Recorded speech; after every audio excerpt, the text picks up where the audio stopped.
Good morning সবাইকে।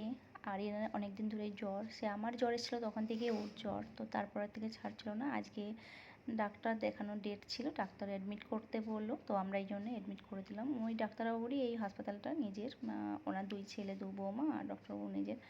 তো এখানে এটা 35-এ, তো আমরা এখানে 35-এ এসেছি আর অ্যাডমিট করলাম। এখন ব্লাড নিল, অনেকগুলোই মানে টেস্ট হবে, তো টেস্টের জন্য আমরা এখানে ব্লাড দিলাম। আমরা চেয়েছিলাম একটা পার্সোনাল রুম চেয়েছিলাম, সেটা মনে হয় হবে না, কারণ এতই পেশেন্ট আছে এখানে, শেয়ারে থাকতে হবে। আর এই অফিসের মাঝখানে আমরা অনেকটা, এখন বিকেল বাজে, এখন 6টা। সন্ধ্যা এসেছিলো দেখা করতে পুচকুকে, অফিসের মাঝে মাঝেও দেখা করতে আসছে।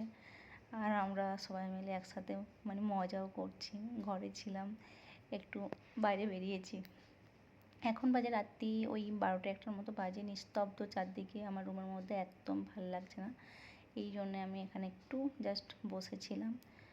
আর মোটামুটি কালকে এটা হচ্ছে সেকেন্ড ডেতে এই সারাদিন ধরে দেখছি অ্যান্টিবায়োটিক স্যালাইন চলছে। আমরা আজকে একটা ভালো রুম মানে স্পেশাল রুম পেয়ে গেছি, যখন মানে যেহেতু 2 দিন ধরে পাচ্ছিলাম না, এতই পেশেন্ট ছিল, আজ একটু মানে ফাঁকা হয়েছে, আমাদেরকে দিয়ে দিয়েছে। অনেকবার বলেছি আমরা। এখানে আরিয়ান ডিনার করছে আর তার সাথে টিভি দেখছে। এটা সেকেন্ডের ভিডিওটা, আমি একসাথে সব ভিডিওগুলো করেছি, কেননা ভিডিও করতে ইচ্ছেও করছিল না, আর সেভাবে ভিডিও করার মানসিকতাও ছিল না। এখানে ডালিয়ে খাচ্ছে, রাতে পায়েস ডাল এসব, আর রাতে 1 গ্লাস গরম দুধ দেয় এখান থেকে।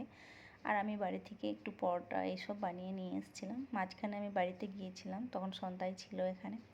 অফিস থেকে এসে কিছু টাইম 1 ঘন্টার মতো ছিল, আমি তখন বাড়িতে গিয়ে স্নান টান করে একটু খাবার বানিয়ে নিয়ে এসেছিলাম।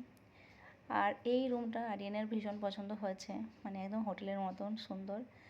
সন্ধ্যা এখন বাড়িতে গেছে, ও আসবে বলো রাত্রেবেলায়, তো তখন এলে পরে ভিডিও করব না, বাট ও এলে আমরা একসাথে সময় কাটাতে পারবো। আর আরিয়ান তখন খেয়ে নিক। আর এখানের বাথরুমটা মানে আমার বেশি পছন্দ হয়েছে।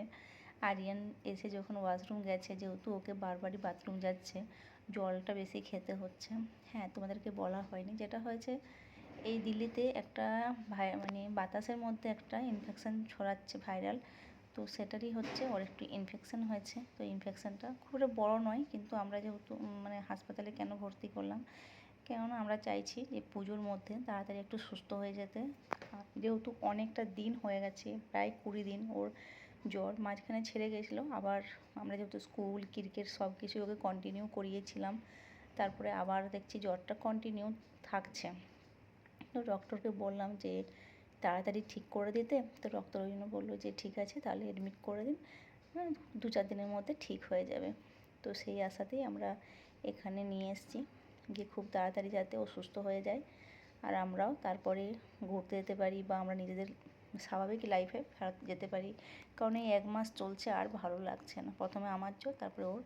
যেটা বলছি বাথরুমটা, আরিয়ান এসে বলছে মামা বাথরুমটা খুব সুন্দর, আর ওখানে তো আমাদেরকে শেয়ারে ইউজ করতে হচ্ছিলো, সেটা একদমই পছন্দ হচ্ছিল না আমাদের। যাই হোক, গুড নাইট, দেখা হবে কালকের ভিডিওতে। চেষ্টা করব কাল থেকে সকাল থেকে আমি একটা সুন্দর ভিডিও নিয়ে আসার, আর আশা করছি ততক্ষণে আরিয়ানের জ্বরটাও কমে যাবে, আরিয়ানও সুস্থ হয়ে যাবে। সেই আগস্ট থেকে স্টার্ট হচ্ছে, বাবার শরীর খারাপ, তারপরে আমার জ্বর এলো, তারপরে সন্তায় আরিয়ানের, সব মিলিয়ে না পুরো ঘেটে আছি। আর পুজো জামাকাপড় তো প্রচুর কেনা আছে, কিন্তু আমার কোনোরকম কসমেটিক বা কিছুই কেনা হয়নি। চলো দেখা হবে কাল, ভালো থেকো সবাই।